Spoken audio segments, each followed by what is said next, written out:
2 ದಿನ ಬಹಳಷ್ಟು ಸ್ವಲ್ಪ ಮೌನಕ್ಕೆ ಶರಣಾಗಿದ್ದೆ. ಯಾಕಂತಂದರೆ ನನಗೆ ಒಂಥರ ಶಾಕಿಂಗ್ ನ್ಯೂಸ್. ಯಾವತ್ತೂ ಕೂಡ ಯಾರ ಕಡೆಯಿಂದ ಸರಿದು ಕುಂಡ್ರು ಅಂತ ಅನ್ನಿಸ್ಕೊಂಡಿಲ್ಲ. ಯಾಕಂದರೆ ಅನ್ಯಾಯದ ವಿರುದ್ಧ ಹೋರಾಟ ಮಾಡಿಕೊಂಡೇ ಇಲ್ಲಿವರೆಗೆ ಬಂದಿದ್ದೀನಿ. ನನ್ನ ಕರಿಯರ್ ಏನು ರೆಡ್ ಕಾರ್ಪೆಟ್ ಏನಿಲ್ಲ. 26 ವರ್ಷ ಸಂಘರ್ಷ ಮಾಡಿ ಈ ಮಟ್ಟಕ್ಕೆ ಬಂದಿದ್ದೀನಿ. ಆದರೆ BJPಯ ಎಲ್ಲ ನಾಯಕರನ್ನು ನೋಡಿದ್ರೆ ನನಗೆ ನಿಜವಾಗ್ಲೂ ಒಂದು ಕಡೆ ಅವ್ರ ಬಗ್ಗೆ ಮರುಕು ಹುಟ್ಟುತ್ತೆ. ಇನ್ನೊಮ್ಮೆ ಹೇಳಬೇಕು ಅಂದರೆ ನಾಚಿಕೆ ಆಗುತ್ತೆ. ಯಾಕಂತಂದರೆ ಯಡಿಯೂರಪ್ಪಾಜಿಯವರ ಮಗ ವಿಜಯೇಂದ್ರ, ಆರ್ ಅಶೋಕ್ ಅವರು, ನಮ್ಮ ಸಮಾಜದ ಹಿರಿಯ ಮುಖಂಡರಾದಂಥ ಯತ್ನಾಳ್ ಅವರು, ಬೆಲ್ಲದವರು, ಇವರು ಎಲ್ಲರೂ ಒಬ್ಬ ಮಹಿಳೆಯನ್ನು ಅಸಹ್ಯ ಮಾಡಿದಂಥ ವ್ಯಕ್ತಿಗೆ ಇವತ್ತು ಸಪೋರ್ಟ್ ಮಾಡೋದನ್ನು ನೋಡಿದ್ರೆ ಒಮ್ಮೆ ಮರಗು ಬರುತ್ತೆ. ರಾಜಕಾರಣಕ್ಕೋಸ್ಕರ, ತಮ್ಮ ಪಕ್ಷಕ್ಕೋಸ್ಕರ ಬಾಯಿ ತೆಗೆದ್ರೆ ರಾಮ ರಾಮ ರಾಮ ಅಂತ ಹೇಳುವಂಥ BJPರಿಗೆ ಇವತ್ತು ನಾಚಿಕೆ ಆಗಬೇಕು.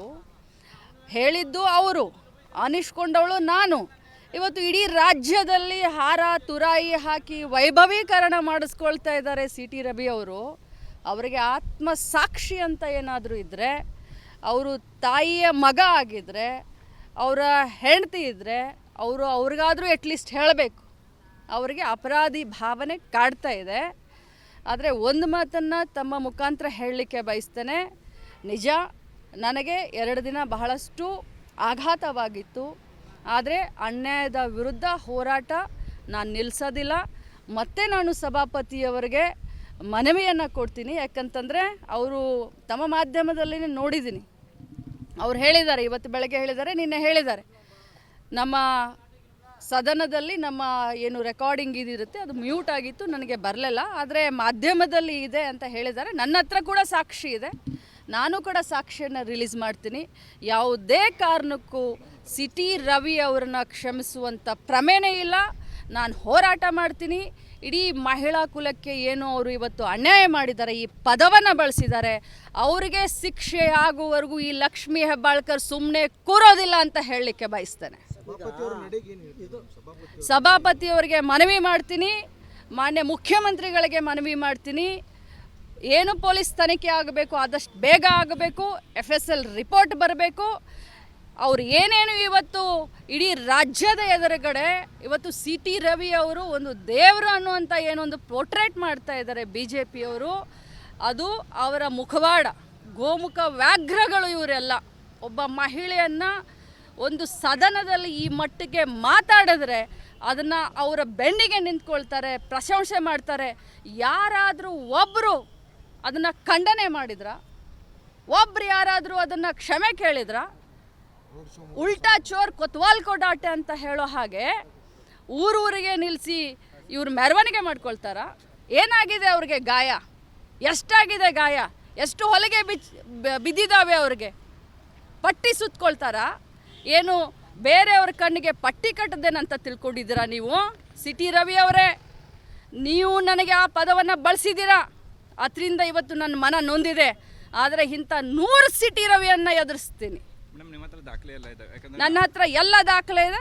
ಆ ದಾಖಲೆಯನ್ನು ಮಾಧ್ಯಮದ ಮುಖಾಂತರ ಬಿಡುಗಡೆ ಮಾಡ್ತೀನಿ. ಇವತ್ತೇ ಬಿಡುಗಡೆ ಮಾಡ್ತೀನಿ. ನಿಮಗೆಲ್ಲರಿಗೂ ನಿಮ್ಮ ಮೊಬೈಲ್ಗಳಿಗೆ ಆ ದಾಖಲೆಯನ್ನು ನಾನು ಫಾರ್ವರ್ಡ್ ಮಾಡ್ತೀನಿ.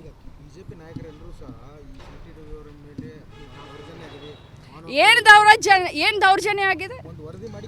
ಏನು ದೌರ್ಜನ್ಯ ಆಗಿದೆ ಹೇಳಿ? ನಾಚಿಕೆ ಆಗೋದಿಲ್ಲ? ಎನ್ಕೌಂಟ್ರ್ ಅಂತ. ಎನ್ಕೌಂಟ್ರು ಏನ್ರಿ? ಎನ್ಕೌಂಟ್ರದ್ದು ಶಬ್ದ ಏನಿದು? ಎನ್ಕೌಂಟ್ರ್ ಅರ್ಥ ಏನು? ರಾಜಕಾರಣ ಮಾಡೋಕೆ ಹೊಂಟಿದ್ದೀರಾ? ಒಂದು ಮಹಿಳೆಗೆ ಇವತ್ತು ಅನ್ಯಾಯ ಆಗಿದೆ. ಯಾವ ಮಹಿಳೆ? ಈ ರಾಜ್ಯದ ಒಬ್ಬ ಮಹಿಳಾ ಮತ್ತು ಮಕ್ಕಳ ಕಲ್ಯಾಣ ಇಲಾಖೆಯ ಒಬ್ಬ ಸಚಿವೆಗೆ ಅನ್ಯಾಯ ಆಗಿದೆ. ಅದರ ಬಗ್ಗೆ ವಿಚಾರ ಮಾಡೋದು ಬಿಟ್ಟು ಎಲ್ಲಿ ಇಡೀ ಕರ್ನಾಟಕ ರಾಜ್ಯದ ಜನ ನಮಗೆ ಚೀಮಾರಿ ಹಾಕ್ತಾರೆ ನಿಮಗೆ ಅಂತ ತಿಳ್ಕೊಂಡು ಇವತ್ತು ಉಲ್ಟಾ ನಮ್ಮ ಮೇಲೆ ಹೇಳಕ್ಕೆ ಬಂದಿದ್ದೀರಾ? ಏನ್ರಿ ಆಗಿದೆ ನಿಮಗೆ? ಏನ್ರಿ ಸುತ್ತಾಕ್ಸಿದ್ದಾರೆ? ಯಾರ್ರಿ ಸುತ್ತಾಕ್ಸಿದ್ದಾರೆ? ಕಾನೂನು ಪ್ರಕಾರ ಏನು ಪೊಲೀಸರು ಮಾಡಬೇಕು ಅದನ್ನು ಮಾಡಿದ್ದಾರೆ.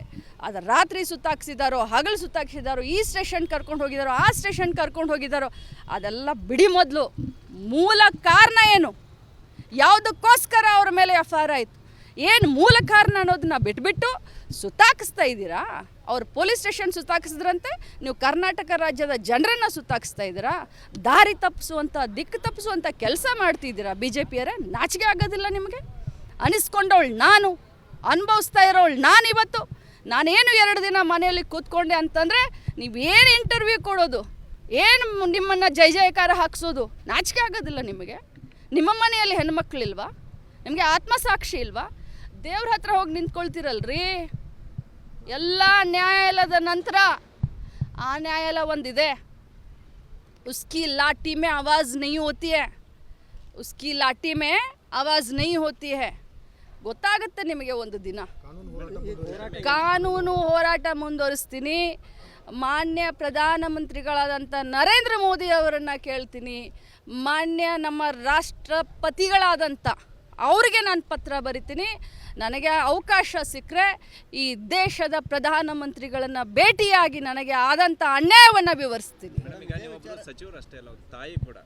ಅದೆಲ್ಲ ಬಿಟ್ಟುಬಿಡ್ರಿ, ನನಗೆ ಅದೆಲ್ಲ ಬೇಕಾಗಿಲ್ಲ. ನನಗೆ ಅನ್ಯಾಯ ಆಗಿದೆ.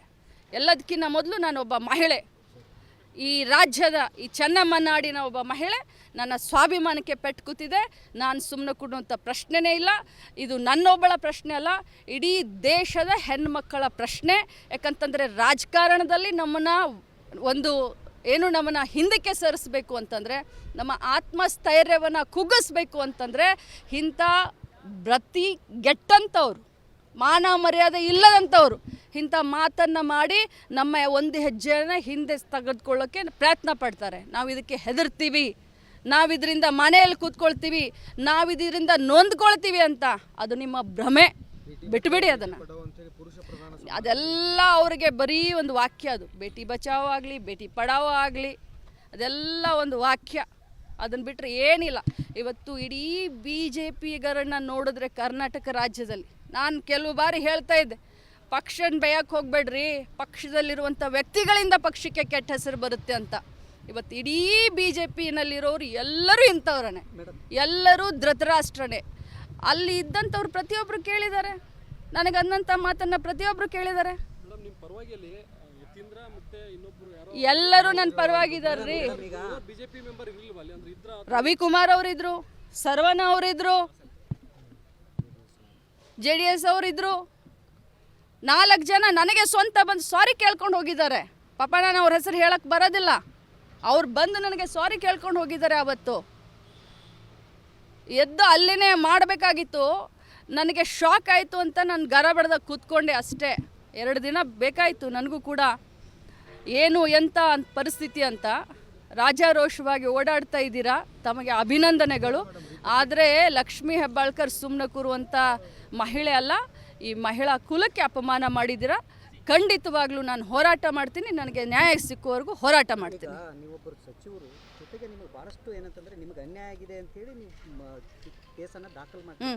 ಅಂಥ ಸಂದರ್ಭದಲ್ಲಿ ಇಡೀ ರಾಜ್ಯ ನಿಮ್ಮ ಕಾಂಗ್ರೆಸ್ ಪಕ್ಷ ನಿಮ್ಮ ಪರವಾಗಿ ನಿಲ್ಲಬೇಕು. ಖಂಡಿತವಾಗ್ಲೂ ಪ್ರತಿಯೊಬ್ಬರು ನನ್ನ ಬೆನ್ನಿಗಿದ್ದಾರೆ. ನಾವೆಲ್ಲರೂ ಇವತ್ತು ಬ್ಯುಸಿ ಯಾಕಾಗಿದ್ದೀವಿ ಅನ್ನೋದು ತಮಗೆಲ್ಲರಿಗೂ ಗೊತ್ತು. ಕೆಲವೊಬ್ಬರು ಮಂಡ್ಯ ಒಂದು ನಮ್ಮ ಕನ್ನಡ ಸಾಹಿತ್ಯ ಕಾರ್ಯಕ್ರಮದಲ್ಲಿ ಬ್ಯುಸಿ ಆದರೆ, ನಾವೆಲ್ಲ ಗಾಂಧಿ ಭಾರತ ಕಾರ್ಯಕ್ರಮದಲ್ಲಿ ಬ್ಯುಸಿ ಆಗಿದ್ದೀವಿ. ಪ್ರತಿಯೊಬ್ಬರು ಕೂಡ ಇವತ್ತು ಪ್ರಿಯಾಂಕಾ ಗಾಂಧಿ ಅವ್ರನ್ನ ಹಿಡ್ಕೊಂಡು ನನಗೆ ಫೋನ್ ಮಾಡಿ ನನಗೆ ಸಾಂತ್ವನ ಹೇಳಿದ್ದಾರೆ. ನಮ್ಮ ಜನರಲ್ ಸೆಕ್ರೆಟರಿ ಅವರು ಸುರ್ಜೇವಾಲಾ ಅವರು ನಿರಂತರವಾದಂಥ ನನ್ನ ಸಂಪರ್ಕದಲ್ಲಿದ್ದಾರೆ. ಮಾನ್ಯ ಮುಖ್ಯಮಂತ್ರಿಗಳು ನಿನ್ನೆ ಫೋನ್ ಮಾಡಿದರು, ಮೊನ್ನೆ ಫೋನ್ ಮಾಡಿದರು, ನನಗೆ ಸಾಂತ್ವನ ಹೇಳುವಂಥ ಕಾರ್ಯ ಮಾಡಿದ್ದಾರೆ. ಪ್ರತಿಯೊಬ್ಬ ಮುಖಂಡರು, ಪ್ರತಿಯೊಬ್ಬ ಮಂತ್ರಿ, ಪ್ರತಿಯೊಬ್ಬ ಕಾರ್ಯಕರ್ತರು ನನ್ನ ಪರವಾಗಿದ್ದಾರೆ. ಇರ್ರೆಸ್ಪೆಕ್ಟಿವ್ ಆಫ್ ಪಾರ್ಟಿ ಮಹಿಳೆಯರು ನನ್ನ ಪರವಾಗಿದ್ದಾರೆ. ನಾನು ಚಿಕ್ಕಮಂಗ್ಳೂರಿನಲ್ಲಿ ಹೋಗಿ ಯಾರಾದರೂ ಅವ್ರ ಮನೆಯಲ್ಲಿರುವಂಥ ಹೆಣ್ಮಕ್ಕಳಿಗೆ, ಸಿಟಿ ರವಿ ಅವರೇ ನೀವು ನನಗೆ ಅಂದಿದ್ದೀರಲ್ಲ ಆ ಪದವನ್ನು ಚಿಕ್ಕಮಂಗ್ಳೂರಿನಲ್ಲಿ ಹೋಗಿ ಅಂದರೆ ನೀವು ಸುಮ್ಮನೆ ಇರ್ತೀರಾ? ಸುಮ್ಮನೆ ಇರ್ತೀರ ನೀವು? ವಿಚಾರ ಮಾಡಿ, ಒಬ್ಬರೇ ಇದ್ದಾಗ ಕುತ್ಕೊಂಡು ವಿಚಾರ ಮಾಡಿ. ಕಾರ್ಯಕ್ರಮ ನಡೀತಾ ಇದೆ, ಪ್ರತಿಭಟನೆ ಮಾಡಬೇಕು, ನಾವು ಬೆಳಗಾವಿ ರಿಪಬ್ಲಿಕ್ ಬೆಳಗಾವಿ ಮಾಡಕ್ ಬಿಡಲ್ಲ, ನಾನು ಅಲ್ಲಿ ಹೋಗಿ ಪ್ರತಿಭಟನೆ ಮಾಡ್ತೀನಿ ಅನ್ನೋ ಮಾತುಗಳನ್ನು ವೆಲ್ಕಮ್, ಮೋಸ್ಟ್ ವೆಲ್ಕಮ್. ಬೆಳಗಾವಿ ಚೆನ್ನಮ್ಮನ ನಾಡು, ಬೆಳಗಾವಿ ಚೆನ್ನಮ್ಮನ ನಾಡು. ಇದು ಶಾಂತಿಯ ತೋಟ, ಶಾಂತಿಯ ಬೀಡು. ಇದು ಚಿಕ್ಕಮಂಗ್ಳೂರು ಅಲ್ಲ. ನಿಮ್ಮ ಇದನ್ನು ಮಾಡ್ಕೊಳ್ಳೋಕ್ಕೆ ಬೆಳಗಾವಿಗೆ ನಾಲ್ಗೆನ ಸ್ವಚ್ಛ ಇಟ್ಕೊಂಡು ಬುದ್ಧಿ ಇಟ್ಕೊಂಡು ಯಾರು ಬೇಕಾದರೂ ಬರ್ಬೋದು. Most welcome.